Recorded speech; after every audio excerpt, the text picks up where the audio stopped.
नमस्ते बच्चों, my self Jaiswal sir. हम पढ़ रहे हैं class 10th science life processes. Now we will see some in text questions, page 110।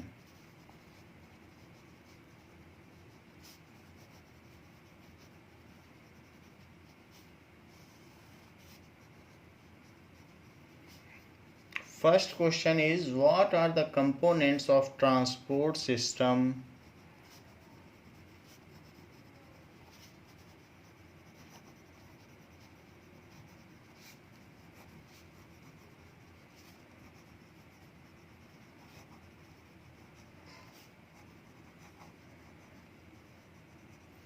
In human being?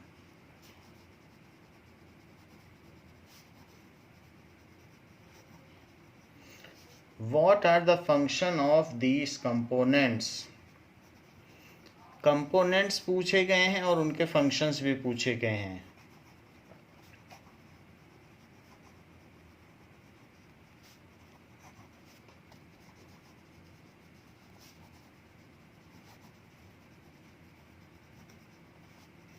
Now, the components of transport system in human being are blood and lymph.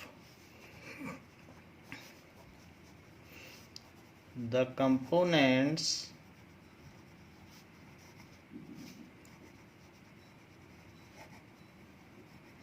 of transport system in human are blood and lymph. These are the components. The functions of blood and lymphs are as follows.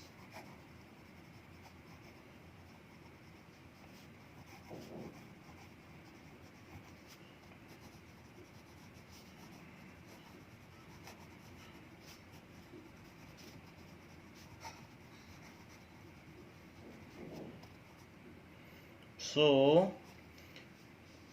Blood के functions देखें। RBC in blood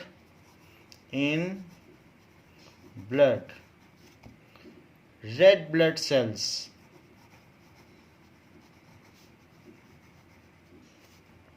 carry oxygen from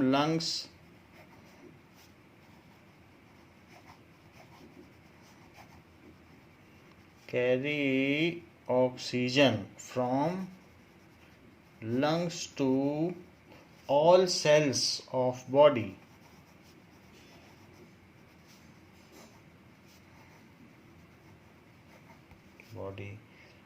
WBC increase our immune system and protect us from disease.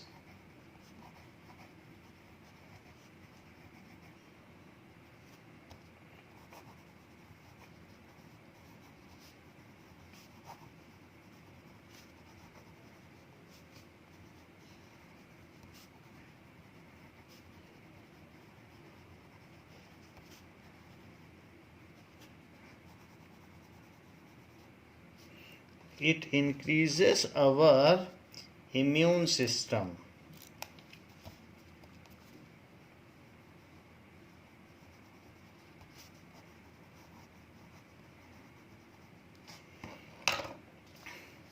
Various nutrients get transported to different cell of body in plasma in dissolved form.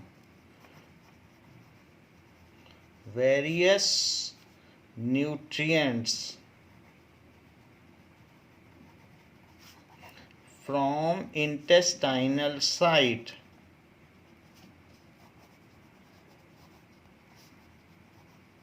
is transported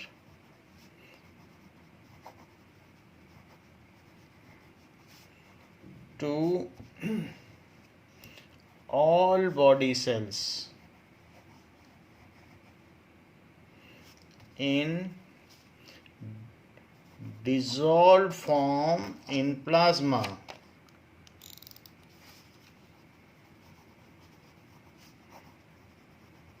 In dissolved form in plasma.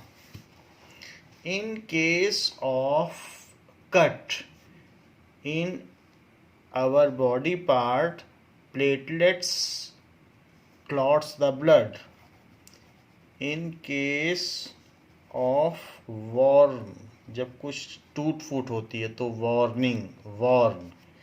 और cut in some part of body,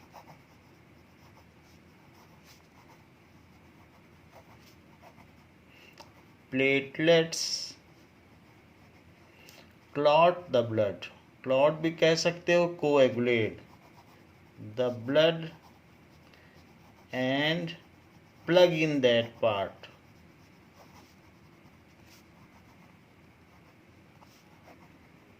So that precious blood is prevented to get flown out from that part. Next is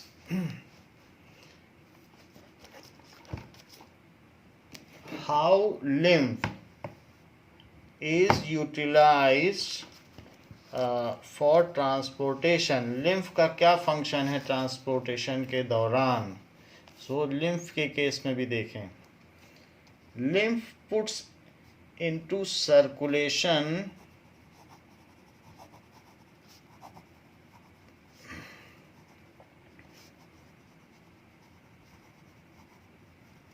large protein molecules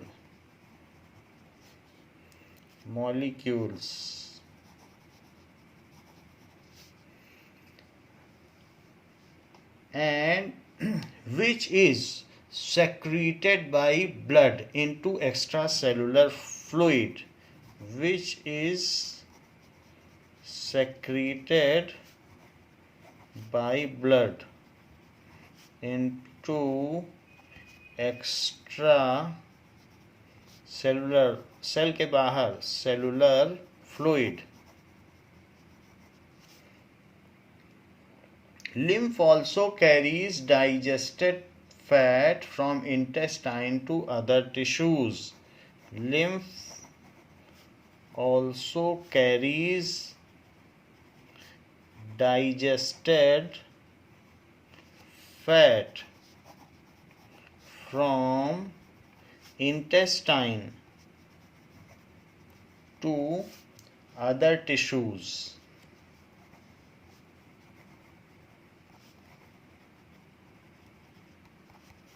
And excess fluid from extracellular fluid back into blood and put it again into circulation. तो ये बात हमने लिख दिया है. तो put in extra protein molecule and extracellular fluid, ये सारी चीज़ें लिख दी हैं. तो ये lymph का काम है. Why it is necessary to separate oxygenated and deoxygenated blood in mammals and birds? पूछा गया है why is it necessary to separate oxygenated and deoxygenated blood in mammals, oxygenated and deoxygenated blood.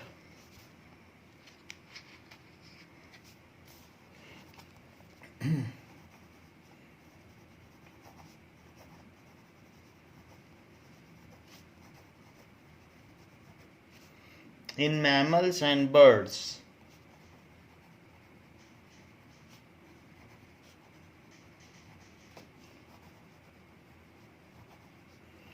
तो oxygenated blood और deoxygenated blood को mammals और bird में separate करना क्यों ज़रूरी है, ये बात पूछी गई है.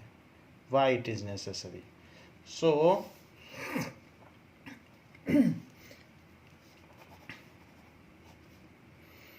the mammals and birds are warm-blooded animals. The mammals and birds are, mammals वे होते हैं जो अपने बच्चों को दूध पिलाते हैं. So mammals and birds are warm-blooded animal. So these are warm blooded animals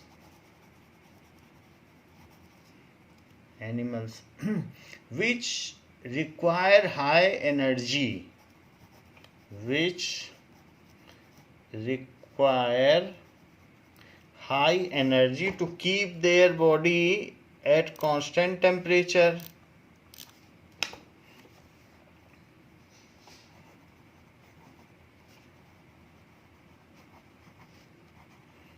To maintain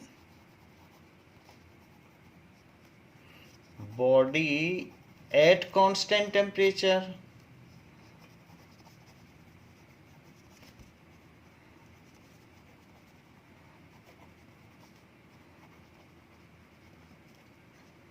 So hence the process of respiration should takes place most efficiently in them. Hence process of respiration should take place more efficiently in them.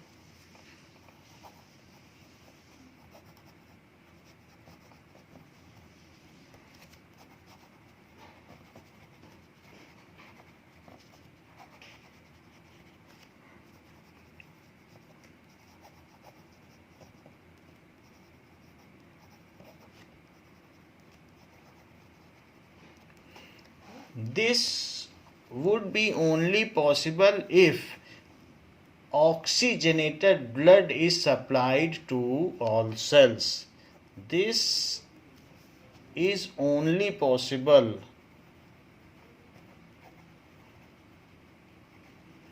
if oxygenated blood is supplied.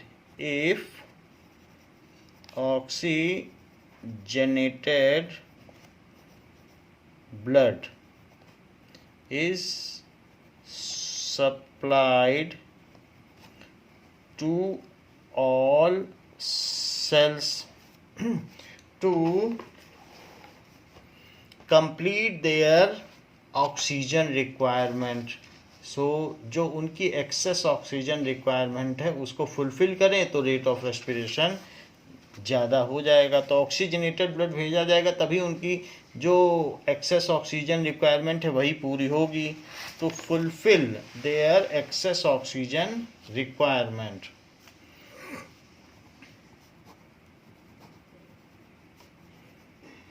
There excess oxygen requirement. तो इसलिए इनमें oxygenated and deoxygenated blood अलग अलग रहता है. Question पूछा गया है what are the components of transportation system in highly organised plants. What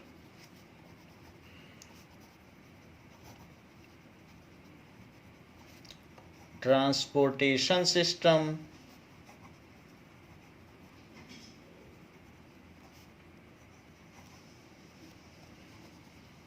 in highly organized plant.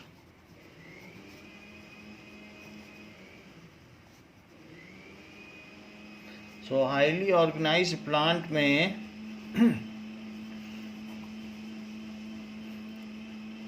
किस प्रकार की संचार व्यवस्था होती है और उसके क्या घटक हैं. So the two components of transport in highly organised plant. जो भी टेरिडोफाइटा और उससे ऊपर हैं, अगर आप ब्रायोफाइटा और जो शुरू के हैं उनको छोड़ दें तो टेरिडोफाइटा से जाइलम फ्लोएम सब कुछ हो जाता है. तो इस तरीके से the two components of transport in highly organized plants are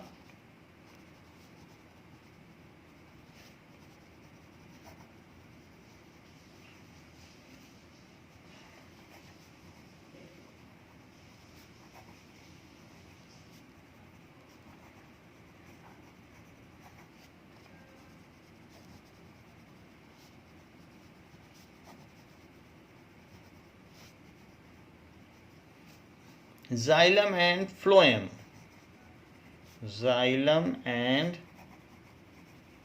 phloem ये दो कंपोनेंट हैं, इसी से सारा ट्रांसपोर्टेशन होता है। तो जाइलम क्या करता है? Xylem is made of xylem vessels. तो जाइलम टिश्यू किसका बना है? जाइलम एक कॉम्प्लेक्स परमानेंट टिश्यू है, तो xylem tissue is made of xylem vessels, tracheids. So xylem parenchyma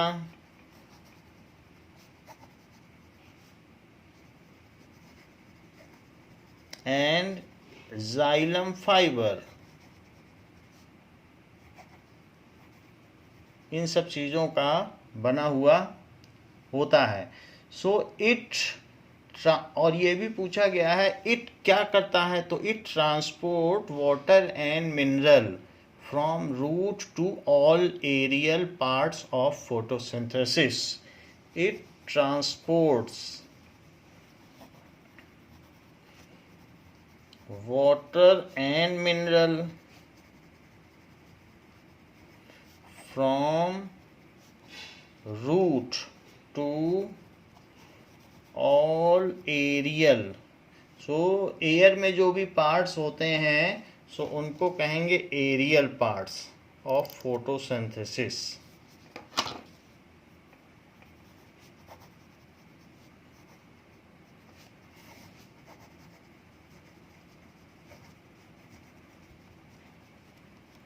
Second is phloem. Phloem tissue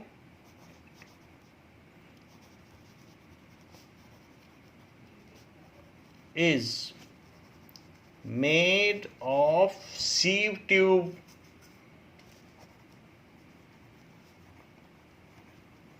phloem parenchyma,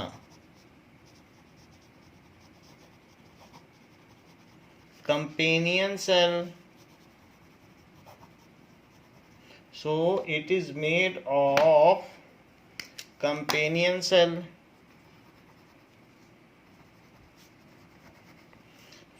phloem sieve tube, phloem parenchyma, companion cell and phloem fiber। phloem fibre in सब से मिलकर बना होता है। It transports food made in leaves, it transports food made in leaves by photosynthesis to all parts of the plant, to all parts of the plant।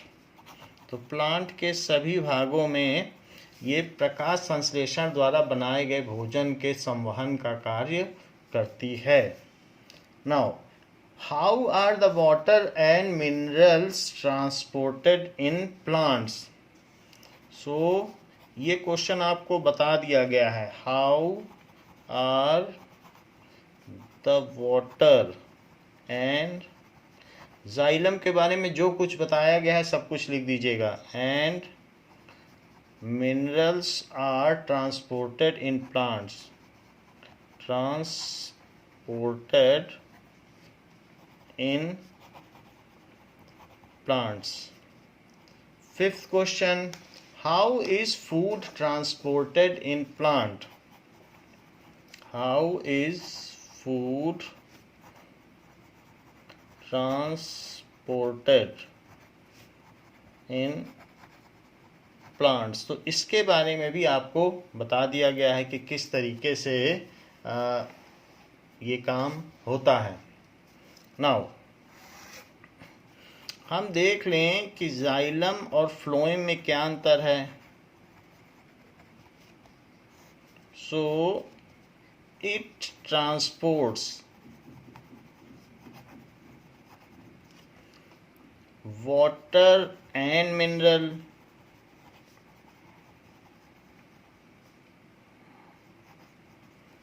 It transport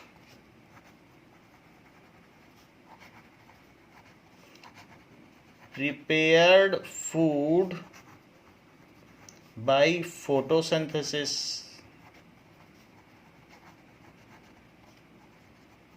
and plant hormones, जो भी hormones होते हैं, plant में भी hormones होते हैं जो उसको डायरेक्शनल ग्रोथ देते हैं. प्लांट हार्मोन्स को भी ये ट्रांसपोर्ट करती है. So the flow of substance is from root to leaves unidirectional. The flow of substance या मटेरियल, जो अबव सेड मटेरियल है, is from roots to leaves, that is unidirectional. The flow of material, the flow of material is from leaves to all parts of body.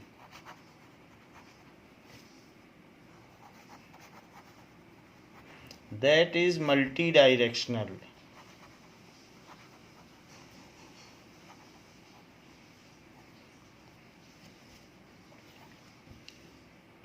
So it does so by the process of transpiration, which is physical process and does not require any energy. It does so by the process transpiration, which is physical process.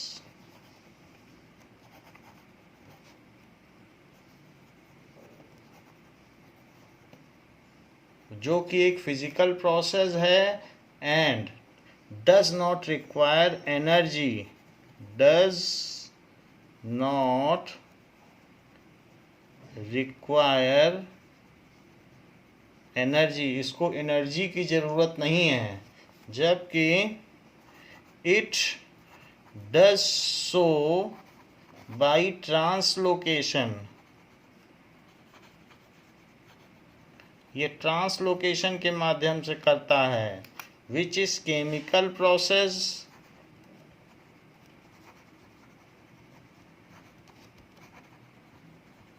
And requires energy in form of ATP. Energy in form of ATP के द्वारा इसे energy चाहिए होती है. So these are the discrimination और differences between xylem and phloem. तो ये इन दोनों के बीच में भेद है. नाउ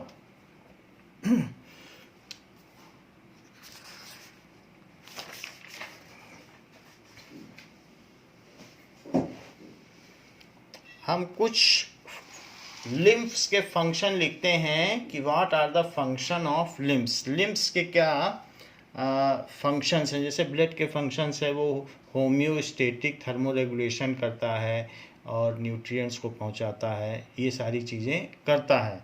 तो इसी तरीके से लिम्फ के भी कुछ फंक्शन हैं. So the function of लिम्फ्स,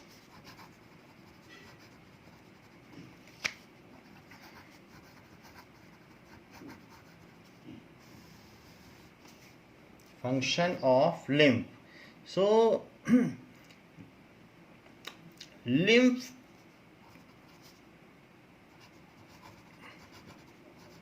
put back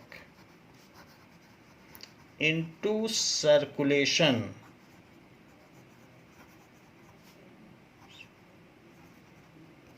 large protein molecules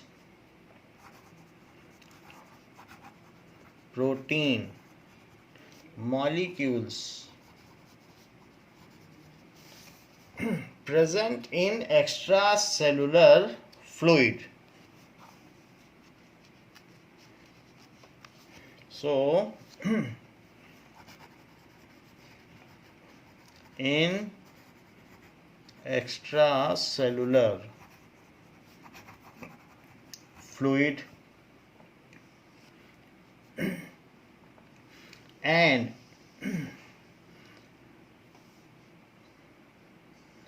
it also carries digested fat. It also carries digested fat and put it into circulation. ये इंटेस्टाइनल साइड से डाइजेस्टेड फैट को उठा लेता है और सर्कुलेशन प्रोसेस में इसको डाल देता है. And put it into circulation. Lymph protect the body by killing the germs. Lymph protect the body by killing the germs. क्योंकि इसमें lymphocytes होते हैं. Germs drained out of the body tissue. तो जो भी germs होते हैं with the help of lymphocyte, with the help of lymphocytes के माध्यम से उनको मार देता है. lymphocytes are produced in lymph nodes. जो lymphocytes हैं, lymphocytes are antibodies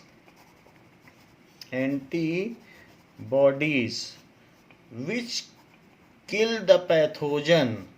जो रोग कारक कीटाणुओं को मार देती हैं. the pathogens and are produced at lymph node. और lymph nodes में इनका उत्पादन होता है. Lymph helps in removing the waste products like fragments of dead cells. So lymph helps in removing the fragments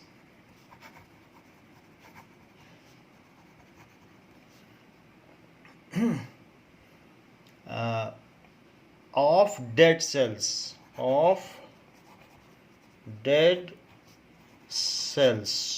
which are waste products. तो इस तरीके से lymph ये काम करता है.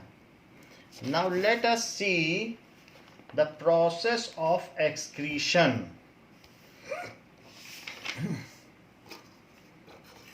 So removal of waste substance from organism is called excretion. So हम ये देखेंगे कि excretion in human being, फिर प्लांट में भी देखेंगे.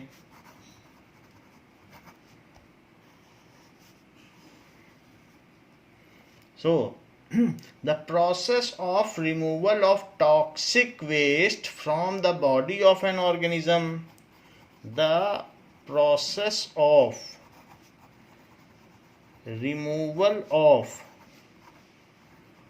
toxic waste from body of organism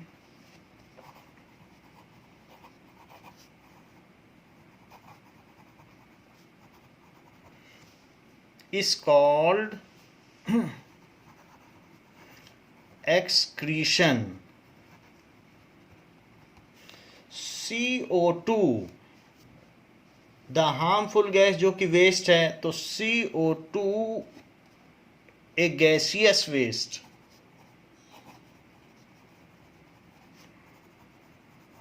is thrown out with nostrils. So thrown out ये निकाल दी जाती है from nostrils. ये हमारे नॉस्ट्रिल्स या नथुनों के द्वारा बाहर फेंक दी जाती है। From nostrils. However, skin also removes some toxic substance with the help of sweating या by the process of sweating. Skin also an excretory organ.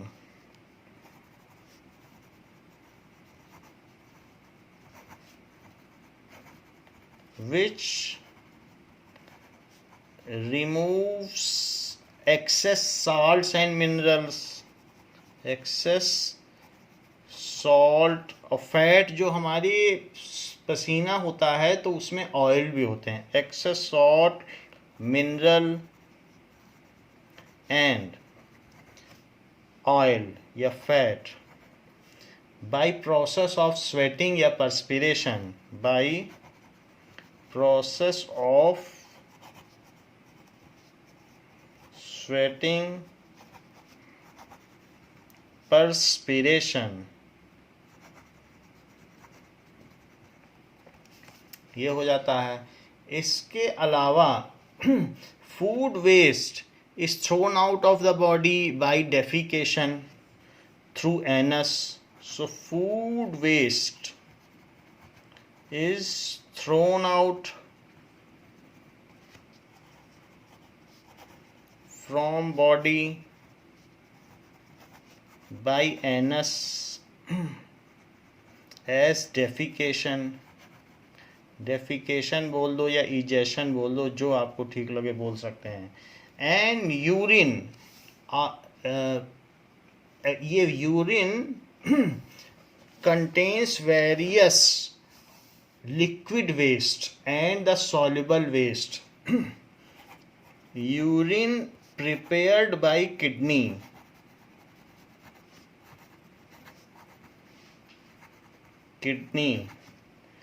contains various nitrogenous waste.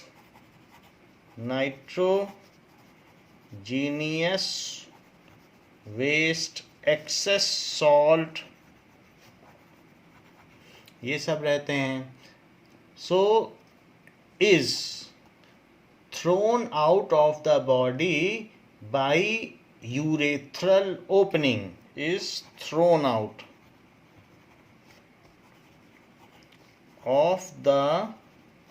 from the body by urethral opening. जहाँ से urine निकलता है उसको urethra कहते हैं. So out from the body by urethra. So urethra के द्वारा ये निकाल दिया जाता है. So in this way excretion occurs in our body. तो हमारी बॉडी में जो भी वेस्ट सब्सटेंस है इन 4 माध्यमों से निकलते हैं. कुछ गैसियस वेस्ट हैं, कुछ सेमी सॉलिड वेस्ट हैं, और कुछ जैसे यूरिन है वो नाइट्रोजीनियस वेस्ट है. ऑयल भी वेस्ट है तो वो स्वेट के माध्यम से निकलता है. तो हम इस तरीके से उन सब चीज़ों को बाहर निकाल देते हैं. अब जरा देखें,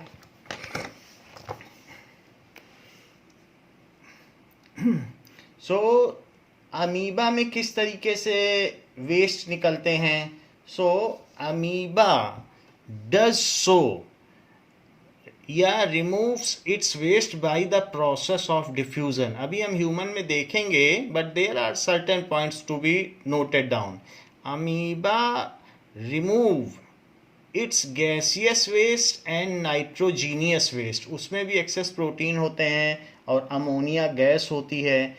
ठीक है. So with the help of waste vacuole और by the process of diffusion. तो ये पॉइंट्स नोट कर लें. Amoeba removes its gaseous waste. Gaseous waste में जो भी होगा वो CO2 होगा. बाई डिफ्यूजन, क्योंकि सिंगल सेलुलर है, unicellular. Diffusion it removes nitrogenous waste. Nitrogenous genius waste, उसमें नाइट्रोजीनियस वेस्ट अमोनिया गैस के रूप में होता है। सो अमोनिया जो कि वाटर में सॉल्युबल है और हाईली सॉल्युबल है, हम पहले भी आपको बता चुके हैं, 829 लीटर पर लीटर में सॉल्युबल है। So it removes nitrogenous waste in form of waste vacuoles. तो वो अपनी बॉडी से वेस्ट वैक्यूल निकाल कर वो सारे वेस्ट उसी में डाल देता है और फिर वेस्ट वैक्यूल को बाहर फेंक देता है। In form of waste vacuoles, तो वैक्यूल के फॉर्म में। In the similar manner the food waste is removed with waste vacuoles, तो वो भी ऐसा ही होता है। अर्थ फॉर्म में क्या चीज़ होती है? अर्थ फॉर्म तो हमने देखा था कि अपनी मॉइस्ट स्किन से सांस लेता है, लेकिन अपने वेस्ट को कैसे निकालता है, तो ये भी देखने की चीज़ है। So earthworm contains tubular structure that is nephridia throughout its skin, जो कि एक्सक्रीटरी ऑर्गन है। So earthworm contains tubular structure, उसमें एक ट्यूबुलर स्ट्रक्चर्स होते हैं called nephridia,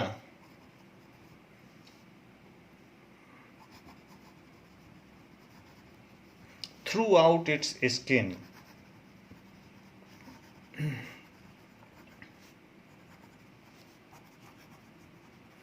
These are millions in number. These are millions in number. And वो क्या करता है? It is prime excretory organ of earthworm and all the nitrogenous wastes are excreted by it. It is primary excretory organ of earthworm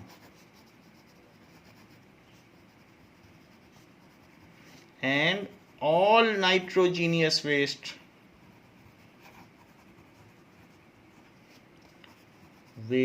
for example urea, that is CONH2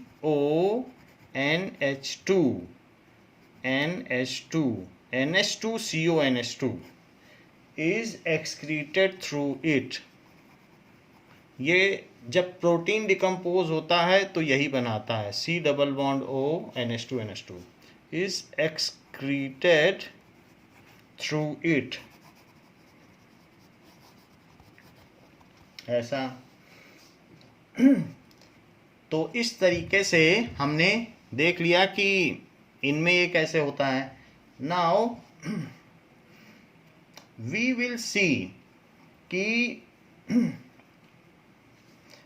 excretory system, excretion in human कैसे होता है, that is excretion in human.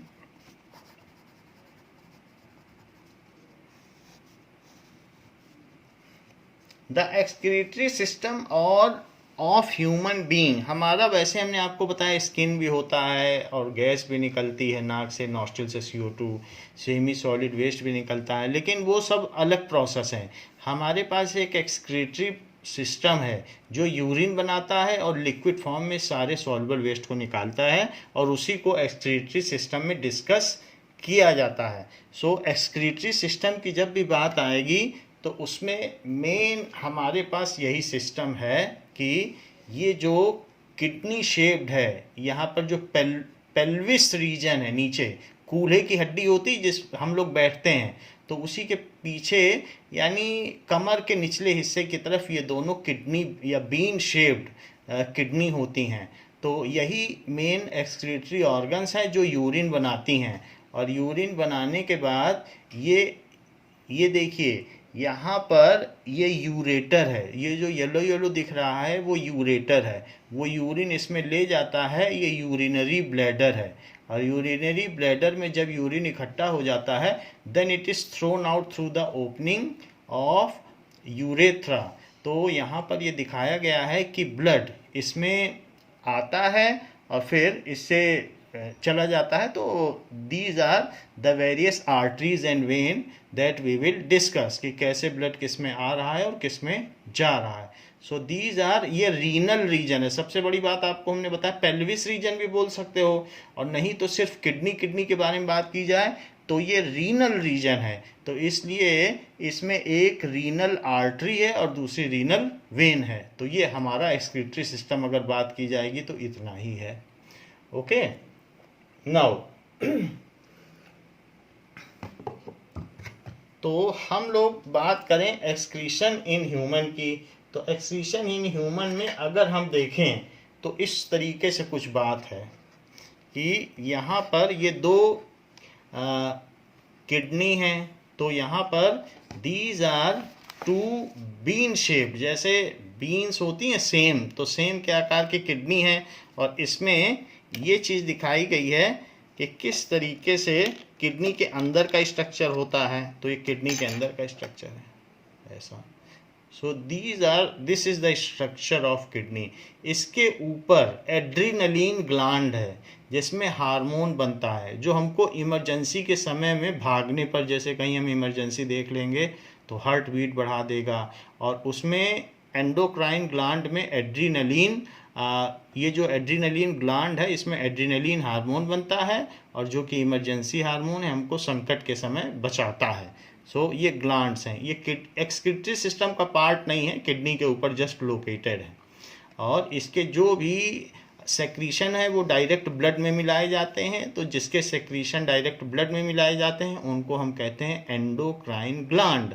और जैसे saliva है वो food में मिलाया जाता है तो उसको कहेंगे एक्सोक्राइन ग्लैंड, वो अगला चैप्टर है। तो ग्लैंड्स वे होती हैं जिनके सेक्रीशन या तो ब्लड में मिलाए जाते हैं या फूड में मिलाए जाते हैं। खैर इसकी तो बात आप छोड़ दीजिए, किडनी को देखो। तो ये जो किडनी है ये इस तरीके से बीन शेप्ड होती है और एक चम्मच के आकार की होती है। एक स्पून अगर लें तो उसमें ये रख दी जाए तो बिल्कुल भर देगी। किडनी सिर्फ इतनी ही बड़ी होती है। तो आप ये देख रहे हैं कि जो भी इसमें किडनी दिखाई गई है, नाउ इन दिस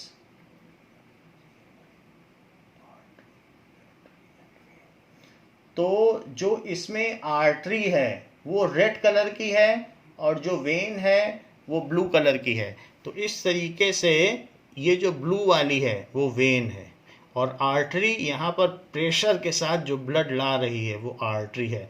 तो इसको कहेंगे रीनल आर्टरी, जो ये रेड कलर की है। इससे हार्ट से सीधा प्रेशर के साथ ब्लड आ रहा है। तो प्रेशर के साथ आएगा और इसमें से, ये एक फिल्टर सिस्टम है, इसमें से छन के जाएगा ब्लड और जो अपने वेस्ट है वो छोड़ देगा और बाकी जो ब्लड छन के जाएगा तो इसमें ये बहुत सारे मिलियंस ऑफ, अभी हमने आपको अर्थवॉर्म के बारे में बताया ना कि उसमें नेफ्रॉन्स होते हैं, तो नेफ्रीडिया होते हैं, वैसे ही इसमें बहुत सारे फिल्टर्स होते हैं जिनको नेफ्रॉन्स कहते हैं, उनके बारे में आपको बताया जाएगा। तो एक फिल्टर सिस्टम है जो excess of urea, excess of salt, ये सारी चीज़ें यहाँ पर रोक लेता है और बाकी ब्लड में जो बाकी चीज़ें हैं वो ब्लड में डाल के वापस भेज देता है और ऑक्सीजन भी ले लेता है उस ब्लड की। तो ऑक्सीजन की ब्लड भी ले लेगा तो वो वेन हो जाएगी, क्योंकि हर सेल को इतना सारा काम करना है, इतना लाइफ प्रोसेस करना है, तो ऑक्सीजन भी ज़रूरत है। तो ब्लड इनमें आता है रेड और जाता है ब्लू। देखो दोनों से ब्लू जा रहा है तो जाता है ब्लू।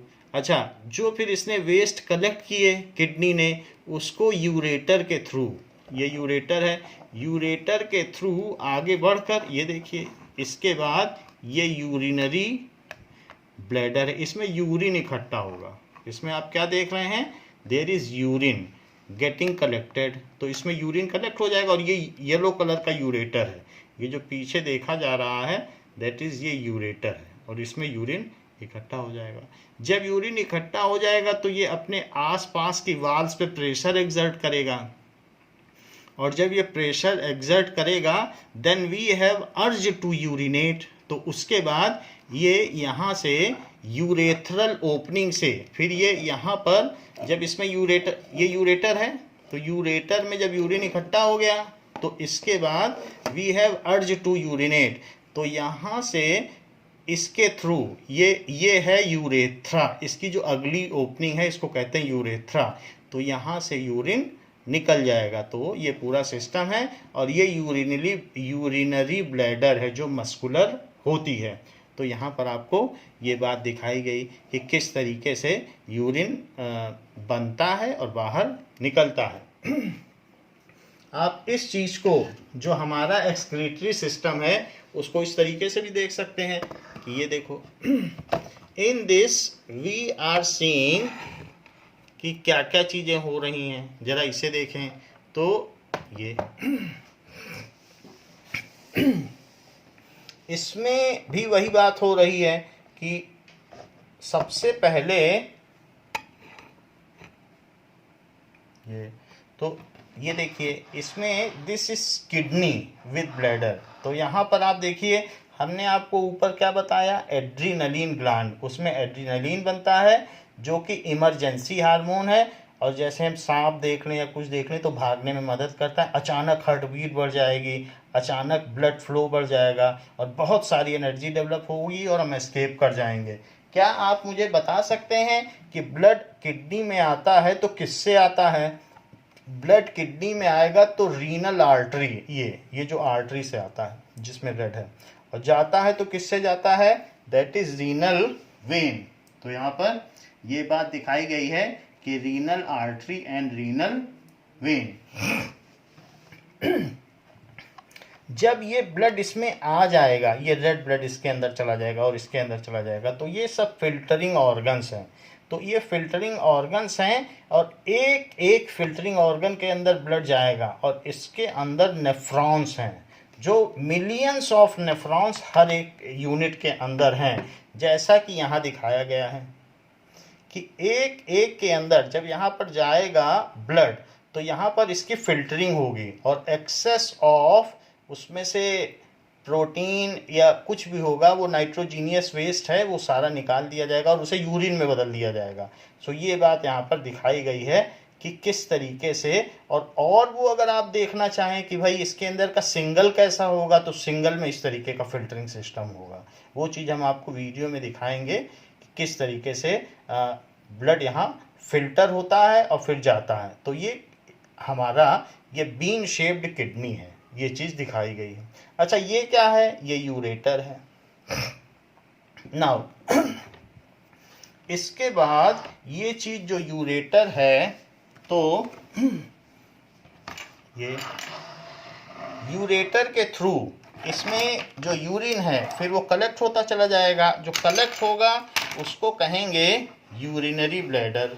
ये देखो, दिस इज यूरिनरी ब्लैडर। यहाँ यूरिन इकट्ठा हो जाएगा और जब इसमें यूरिन भर जाएगा तो वाल्स पर प्रेशर एग्जर्ट होगा और माइंड कमांड देगा कि स्फिंक्टर मसल, जो कि यहाँ यूरेथ्रा या यूरेथ्रल ओपनिंग में है, कि उसको खोल दो और फिर यूरिन को पास कर दो, तो यूरिन पास हो जाता है। इस तरीके से हम देख रहे हैं कि कैसा हमारा एक्सक्रीटरी सिस्टम है।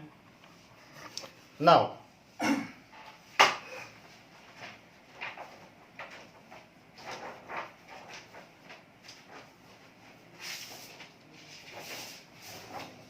इसको देखिए, ये भी उसी तरीके से बनाया हुआ है, थोड़ा सा डिफरेंस है, that is male urinary system.